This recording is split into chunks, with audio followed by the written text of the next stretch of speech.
Equation of line. Given equation of lines are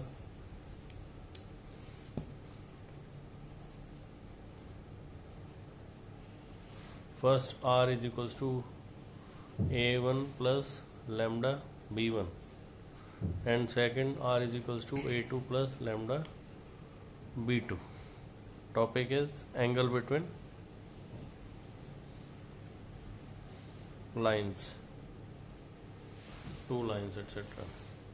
and their Cartesian equation. For example ये आपका एक line हो गई है, दूसरी लाइन है, पासिंग पॉइंट भी है, बट एंगल जो हमारे निकलते हैं उनकी डायरेक्शंस के बीच में होते हैं और डायरेक्शंस उनकी क्या है B1 and B2. Okay, line चाहे कुछ भी हो but there directions are along B1 and B2.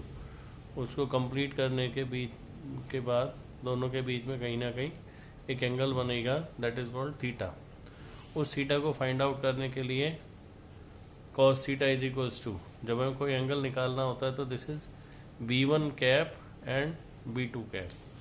B1 and B2 cap means these are unit vectors, angle between the unit vectors. For example I और J के बीच में निकालना हो, आपने वेक्टर में किया था cos थीटा.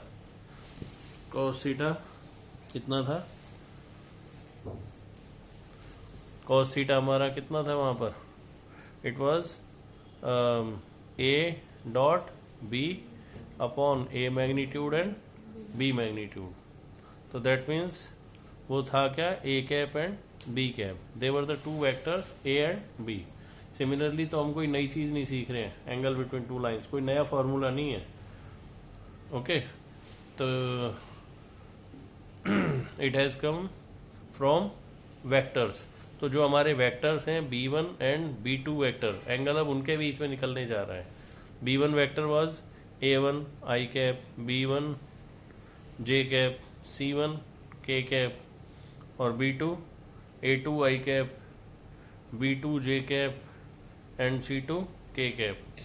अब B1 cap B2 means cos theta is equals to B1 vector is B1 vector then B1 magnitude dot B2 vector upon B2 magnitude. Okay, this angle would be, अब आपके दोनों की dot product क्या होगी, जो मैंने दोनों वेक्टर लिख लिए हैं A1 A2 A1 A2 B1 B2 C1 C2 and their respective magnitudes are, B1 का मैग्नीट्यूड कितना हुआ A1 square, B1 square, C1 square, second magnitude A2 square, B2 square and C2 square. Okay, this is the angle.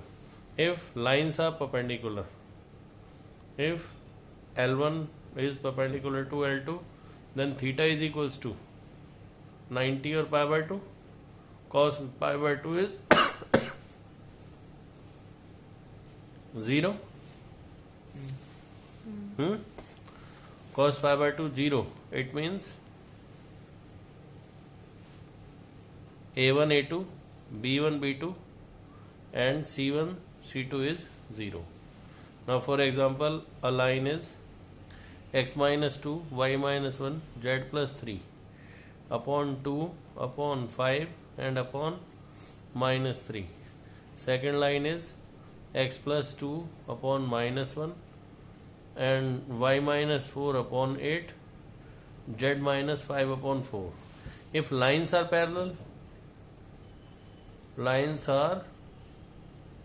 parallel, then their ratios A1 A2 B1 B2 and C1 C2 all are proportional. कोई एक same value के equal होंगे, के या कोई भी constant ले लीजिए. Okay, otherwise it would be the angle only. Now the cos theta is, this is A1 B1 and C1 and A2 B2 and C2. Angles are A1 A2 B1 B2 C1 C2 upon their respective magnitudes. Cos theta is A1 is 2, A2 is -1. पहले आप ध्यान रखना कि lines must be in their standard form. Standard form अभी बताता हूँ. Second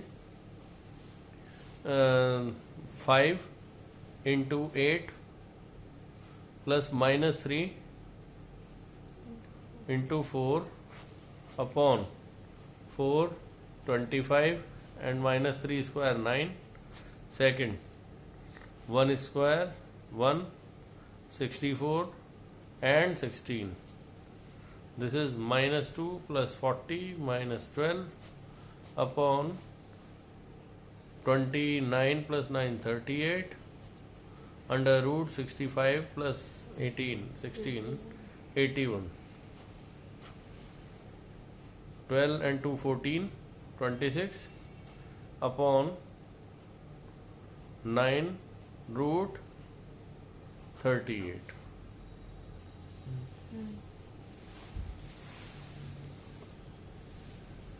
We are talking about the standard form. Given lines are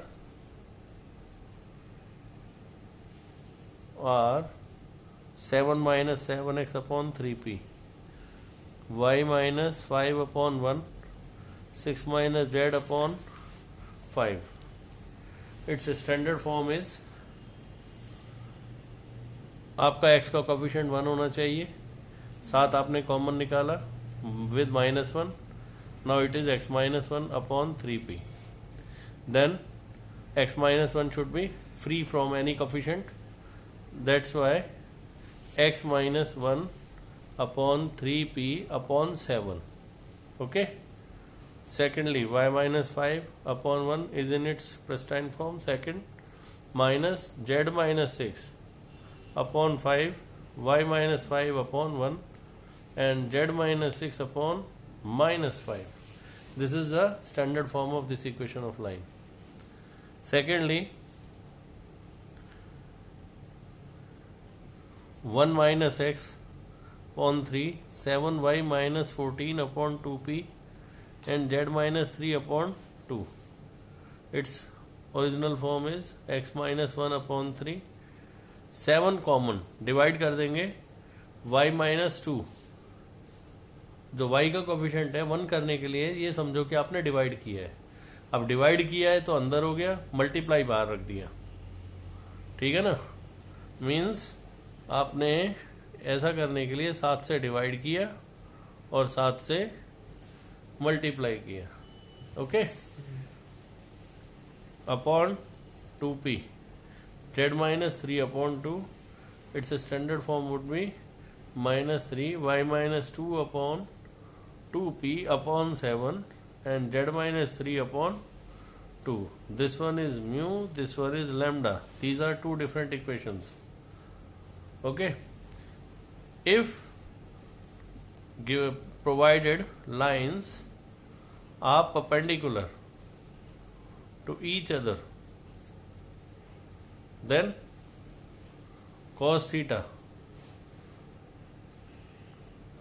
cos 90 will be 0 and a1 a2 b1 b2 c1 c2 must be equal to 0. Here a1 is minus 3p upon 7 and a2 is 3, b1 is 1.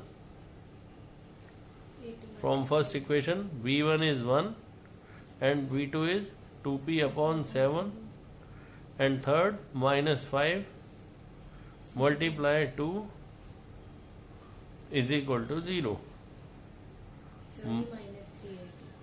Minus 3.